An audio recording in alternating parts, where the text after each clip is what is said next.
Today I'm going to talk about self-leadership and self-development. And I'm going to use two things in order to do that. One of them is going to be the Enneagram and the skills of the 9 types. And in my opinion, we are all in these 9 types, and we are going to become really self-aware and fulfilled, and it's kind of the way for an awakening when we are able to be in all 9. And I'm going to create a separate video about it. And the second thing I'm going to use is leadership, but the leadership of companies and how they have already utilized the skills of all these 9 types, and that's how and that's why they can be so successful and they can survive. So this video is aiming to give you an inspiration to see yourself, see the world, and see the Enneagram in a different way. So a key problem is going to be always what is at the very core, what is going to be the most dominant, because even when you use these different skills, um, you can use it in a positive way, in a healed way, or you can use it at your own advantage. And unfortunately, most companies use it in a selfish way. The reason I'm saying that, because this is what I have been studying for nearly a decade. I've got a bachelor's degree and I also have a master's degree in business development, business management. So I'm very, very aware of how a business operates. And I'm going to be the most aware of the Australian one because this is where I have done my bachelor's and master's degree. So that's what I can explain the most as of rules, as of regulations, as of director's duties, although I'm very aware of the operational skills of the American companies, which are the most successful. So the number one key problem is, and this is coming, by the way, from our society, and from the society, it's coming to the rules that the director's duty, the number one duty, and it's coming as a law, that they have to maximize the shareholders' wealth. So this is where you can really understand the toxicity already of an organization. Because, for example, if you compare it to the German one, for the Germans, they have to be very aware and they have to be very protective of their environment. They have to pay attention to what they do. For example, to the people who live around them, and they are responsible for that as well. That's why they have to think a lot more when they do anything. That's why they can even execute something a lot slower, because they have to think of their environment. While in Australia, and I think I see Australia very similar to the American one, they only have to focus on this one thing and one thing only, that they have to basically create as much money as possible for the company. And that is why we can see them as the prime example of an Enneagram 8 at the very, very core, that they are very, very selfish and protective of themselves. And every single skill that they are going to use is going to be exploitative in a sense towards the environment. But I'm going to explain the difference between how to use it in a positive or in a negative way. So you can see this scenario in people as well when you communicate with people, and also in yourself as well, because everything can be used and seen in a duality.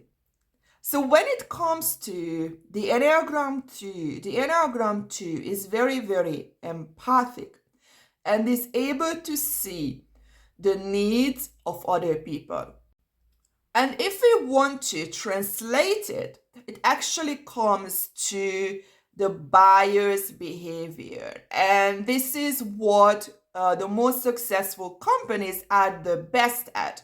That they get a lot of data, they really want to examine the world, to be able to understand people. But this is where the unhealthy expression of the Enneagram 2 is that they can be manipulating people, and especially manipulating people's emotions. And this is what most, not all, but most companies do. That the problem is that they even, I was shocked when I've seen this, they even pay psychologists to help the company grow. Like, for example, Facebook paid psychologists who specialize in addiction how to make Facebook more addictive to the customer.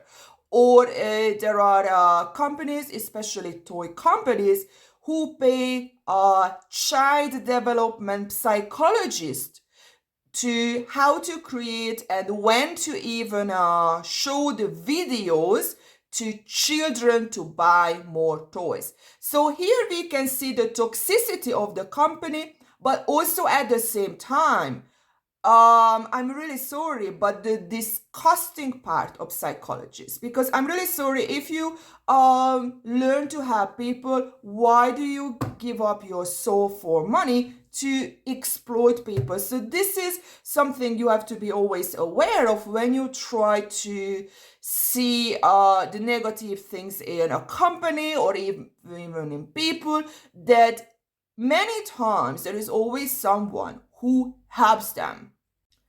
And this is where we can see that this skill that you really understand another person can be really used in a negative way as well. Because there is a saying that if you know someone more than they know themselves, then you can control that person. And this is, by the way, the slogan of most companies. That's why they try to gather as much data as they can about you. And this is coming from the Enneagram 5, this very, very analytical data gathering tool that lots of companies, or most companies, have, that they analyze everything about everything. And this is how they can really have their own organization to grow and even stay competitive. And they do that because they have to. Because being in business is really, really competitive. This is coming from the Enneagram 3, the competitiveness, that if you don't do that, someone is going to take over you. So here you can see also the connection between the external and the internal world of a company, but also people. Because people see that, oh, there are these negative people or there are these negative companies, but the problem is they don't see how the external world really creates this behavior that people say. Because Enneagram 3 is going to be a more narcissistic personality, and this is where the narcissism of the organizations is, by the way, that it's the person who is like that, or the company who is like that. But you have to really understand that there is another layer, and this is demand and supply. And it's true about companies and people as well, that if people wouldn't choose these people, then these people wouldn't exist. So this is where you have to see the toxicity of society, that the reason why even corporations and people behave this way, because this is what makes them survive. So basically they learn how to grab the attention, how to keep the attention, and how to compete with everyone else who tries to do the same. So basically a company is going to really show the survival state of all of these Enneagram parts. It's a very, very good example for that. Then if we get to the Enneagram 4, the Enneagram 4 really focuses on the uniqueness of the individual. And when it comes to uniqueness, every company has to have a secret sauce, a unique selling point. And in simple terms, is what makes you stand out, what makes you different from other people. And this is exactly the same in our society as well, that you are picked easier by other people if you are different, but you are not too different. You basically exhibit the more positive aspects, or you put it to an extreme, what society really agrees in. And this is where this Enneagram 4 kind of get mixed with this Enneagram 3, what we see in our reality. And when we move forward to the Enneagram that's in the head, these were emotional things. That these are really paying attention to the emotions of others. But again, the problem is, in order to manipulate, in order to deceive, this is what the Enneagram 3 does, that they show more than what they are, or they show the part that they really want you to see. This is basically the social mask. And in a company, it comes as advertisement. This is the PR.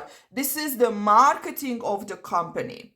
And this is when you see ads that they say only one or two things that are really, really positive. They try to grab your attention, and they really try to sell their product via one or two really, really positive aspects. But you don't see all the negatives. You don't see ads that, yeah, this is really great, but we have 67 other things in the product that are really, really shit in us, because you wouldn't buy that. So again, this is coming from the external world. If they would tell you the truth, you wouldn't buy the product. And this is exactly the same in people. If they were fully honest, in a sense, you wouldn't pay attention to them. And this is again that people reinforce this behavior, because the most successful people in our society are going to be the narcissists and the psychopaths. Who creates them? We create them, because we reinforce this behavior in people and in companies as well. Because when someone is 100% honest, when they don't pay enough attention, or they are just regular, those companies, those people don't grab as much attention. And it again goes back to supply and demand.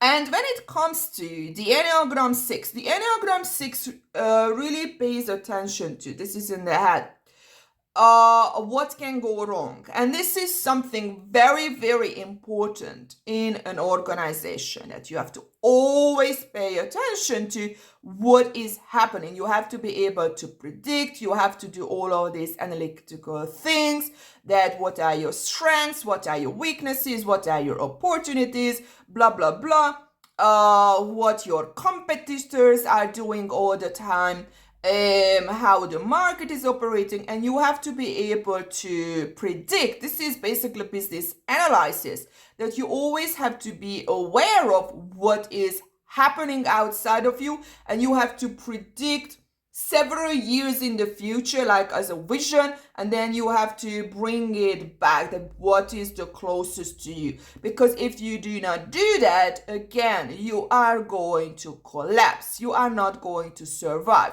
There is even a saying, a very important saying in the business, that if you don't disrupt yourself, so basically you don't innovate, and it's going to connect to the 7, then you are going to be disrupted. And this comes back that you always have to pay attention to changes in trends. And the best example would be Kodak, BlackBerry, and Nokia. They didn't pay enough attention, and by the time they started to pay attention, they were already losing business. They were knocked off. And this is where the Enneagram 7 with innovation, that they always have to bring something new. They always have to go forward. And it's a little bit similar to the Enneagram 3 and 4, who also really tries to compete, be newer, be different, be better. And it's really connected to that, but on a head. So the head basically really helps this Enneagram 3 mentality, that I'm going to bring it into life. And how organizations do that, and leadership, like proper leadership does that nobody has all of these skills at once. But in organization, you don't have one person, you have different people and different departments. And a really good leadership is when you put together the most different people, but you are able to make them cooperate. This is the key point of any good leadership. You never put together, especially in the management position, people who are too similar, because that is going to kill the business. You need someone who is this big picture person, who has huge ideas and is a little bit more all over the place, more disorganized, because when you are more spontaneous, when you have these internal ideas, you are maybe more artistic, then of course you are going to lack of organizational skills or a more analytical mind. That's why you need a completely different person who is going to keep this other person in balance. So these two, when you teach them to work together, is going to excel the company. And the reason I'm saying this, because these are within you as well. And you can use this idea, how organizations work in your life, to make your life a lot better if you want to. So as I said, this Enneagram 7 is really about this wow factor. And it can be about movies or anything that really connects this surprise and newness and inspiration. People want to be blown away. And when it comes to the head, we can see this duality as well in our society, that someone who is more connected to this sixth part, it's more of these, I would say, like the Eastern societies, and also like from Eastern Europe, these traditional societies that they have the tall poppy syndrome, that nobody should really go far away, everyone should just follow the rules, and keeps things stable in a society. And they kind of go against this innovation, because the innovation is in the opposite one. And the innovation part, this is the 7, kind of connected to the 3, is that you are free and bring the best out of you. And these are these Western societies who are very, very competitive. And I would say it get out really in countries such as the USA, where you can see the biggest innovations. And this is when I kind of laugh when you get these traditional societies that, oh, this evil West, they are so terrible and blah, blah, blah, blah, blah. And they record it on a phone or on a laptop that was made by the West. And then they tell this thing to people on an app or software or something that was made by the West. And this is when I laugh so hard that, can you see your own delusion? If you hate the West so much, then don't use their products, because that's the problem with anything, that you get the good and bad at the same time. And here it shouldn't be that should we follow the traditional or the more Western thinking. It should be that actually the mixture of the two, because there are good things in both and there are bad things in both, and we should basically create a hybrid of it. And it really shows the emotional mind and the analytical mind, that when you connect the two, you actually get the wise mind. When you make them work together, you get the third one that is even better than just either this or either that. And when we get to the Enneagram 1 and Enneagram 9 in an organization and even in you as a whole human being, you can kind of see the 9 as how to create peace in the organization, or how to create peace within you when you have all of these different parts, different skills.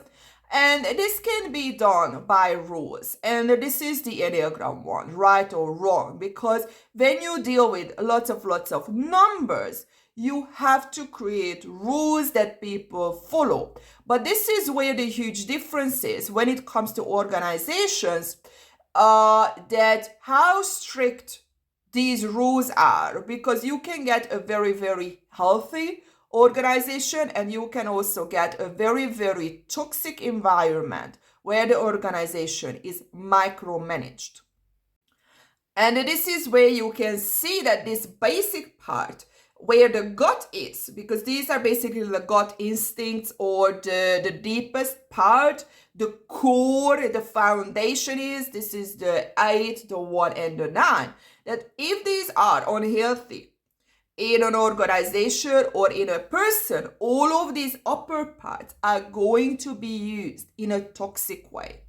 So this is the very most important part in you that you really pay attention to, that these parts that are the lowest, are they healthy or unhealthy within you? Because they are going to really influence very heavily these other parts of you, all these other 6 ones, that if you use it at your advantage, and this is the same for the organization, or maybe you just give your power away, which is not good either, that, oh, I just serve everyone, or you create a healthy one where everyone is happy, everyone wins. I hope this video was helpful for you, and see you in my next video.